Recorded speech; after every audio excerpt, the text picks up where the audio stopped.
Fellow Nigerians, I greet you all wherever you are, hearing the sound of my voice. My name is Sir Wetson Henry Chukwudi. By the grace of God, I am the President General and initiator of the United People of Nigeria Worldwide Initiative. I want to share with us some basic truths. Why Nigeria is in the mess that it is today. I know many of you want to hear me condemning the government. This message is not to condemn the government. This message is to us, Nigerians, for us to take responsibility of our own faults. Not everything we put in the name of Nigeria. Nigeria is useless, Nigeria is not good, Nigeria government is this, Nigeria government is that. We like putting blame on government. Even our own mistakes, we put the blame on government. We put the blame in the name of Nigeria. It becomes as if Nigeria is a country of no hope. But listen to this truth, if you like, because some of you may find reasons to argue this truth. Some of you may find reasons to reject it, because it is a pity today in Nigeria. What we call truth is when somebody tells us something that we want to hear and not what we needed to hear. There is a difference between somebody telling you what you want to hear and what you needed to hear. But our people, we call truth today what we want to hear. And that is why a lot of people are taking the advantage to brainwash people. But listen, and listen carefully. Fellow Nigerians in the diaspora, we are the problem of Nigerians back home. We are the problem. We are the ones who are frustrating Nigerians back home. Many people will say, how do I mean?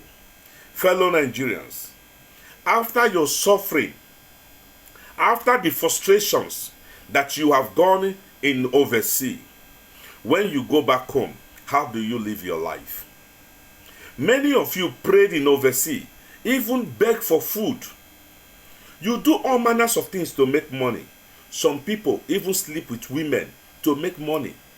Even some of them, they don't have the ability to give pregnancy to any woman anymore because of how they find this money. Some women have lost their womb in looking for this money. Some men have lost their sperm. Their sperm has come to a low sperm count in the name of money overseas. And after all this suffering, they go back to Nigeria and begin to live a extravagant life as if they pick the money in overseas. They begin to live an intimidating life to the Nigerians back home. That's why you see everybody want to travel out of Nigeria. Why? Because of the way people come back and begin to live life. There is good hope in overseas. There is lots of opportunity in overseas. But the question is this, fellow Nigerians, did you get it very easy? Many of us, we walked and walked and walked and even get frustrated. We begin to pray, God, if I can get 1 million, I will go back home to Nigeria. And God gave you the opportunity. You make 5 million. And after you're making 5 million, you go back to Nigeria. The first thing that comes into your mind is to buy a car of 2 million out of 5 million. Without having a foundation, without having a business of income, you forget the moment you go to Nigeria, you begin to live this life. Everybody now begin to depend on you when you don't have income. Your family, your extended family, your family, all of them bring their problem to you. And you begin to live like Messiah. You begin to live as if maybe without you, they cannot survive. You begin to intimidate them with the kind of life you are living. And everybody wants to travel out of Nigeria. Fellow Nigerians, can you tell yourself the truth? Some of you went home with 5 million. You bought car of 2 million. You rented hotel where you pay 50,000 naira per night. 1 month is how much? That is not among the things you eat with your mouth. You located all clubs. Every place they pop champagne, you are involved.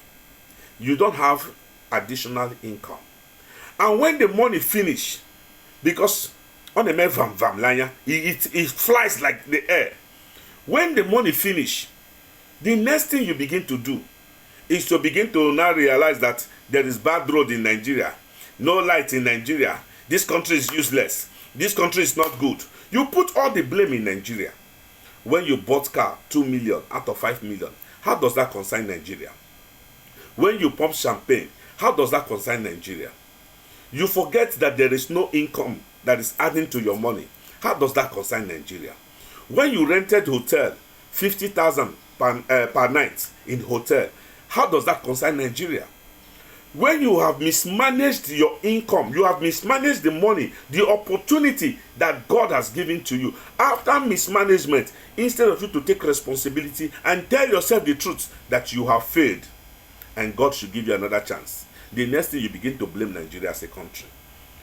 How does that concern Nigeria? The next thing you begin to blame our government. The government is stupid. The government is useless. How does that concern Nigeria? God gave some of us opportunity of getting 5 million. The next thing we do is to carry all our family responsibility without planning on how to settle down and map out a business to invest. You don't have investment. You don't have additional income. You spended that money instead of you to take responsibility and blame yourself that you have made mistake so that you can correct yourself. You begin to blame Nigeria. The way we paint Nigeria, it becomes as if there is no hope in Nigeria. I begin to imagine, there are countries that Nigeria is better than. And those people, they are living their life, managing their life. Fellow Nigerians, more especially those of you in diaspora, you are the problem why Nigerians back home cannot stay focused. You've intimidated Nigerians back home, and every one of them have put their bags on their shoulder. They want to travel abroad. God will judge you. Let us mind the way we live our lives. Let us mind the way we do things. Please minimize how you live your life in Nigeria. Please live a simple life. Put your bag where your hand reach. Let us be careful. We want to blame the government of Nigeria. We want to blame this. We want to blame that. Even in our own mistakes. How long can this continue? My people, we in the diaspora, we have contributed 60 to 70% damage on Nigerians back home. We have made Nigerian people back home not to be comforted with what they have. No Nigerian who traveled abroad is a poor man. No poor Nigerian can travel abroad. Because traveling abroad alone will never cost you not less than 1.5 million. Then somebody who have 1.5 million spent it for only traveling is not a poor person. Because there are some people who have shop in Alaba, they don't have 1 million, but they have shop in Alaba. They don't have 1 million that you can put together, but they are doing their business, living with their family. Their children are attending school. Those of us who traveled abroad, we had the opportunity to travel abroad. Do you think everybody you buy drink for, do you think you are better than them? You are not better than them. Their children is attending the best school. They are taking care of their wife. They are paying their house rent. But when you come back from overseas, they call you chairman. They praise you. You forget at the age of 40, you never marry. At the age of 40, their own children is in the school. They have 3 children. They have 2 children. Some have 1 child.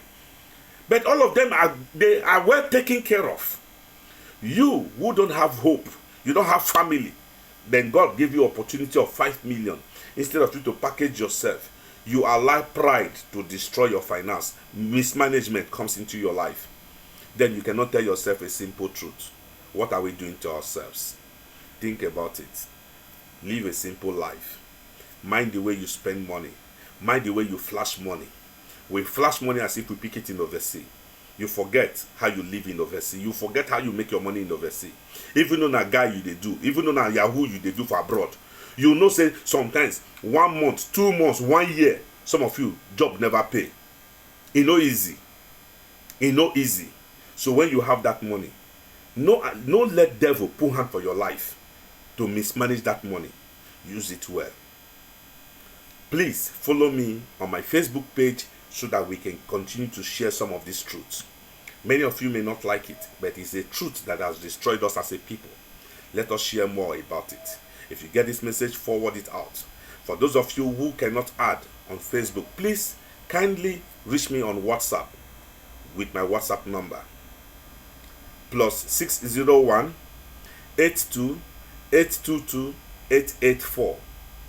Join me on WhatsApp so that we can continue to share some basic truths that Nigerians need to hear so that we can be a better people. Our problem is not religion. Our problem is not really government. I know government also costs. I will come to that later. But our problem is not all of these things.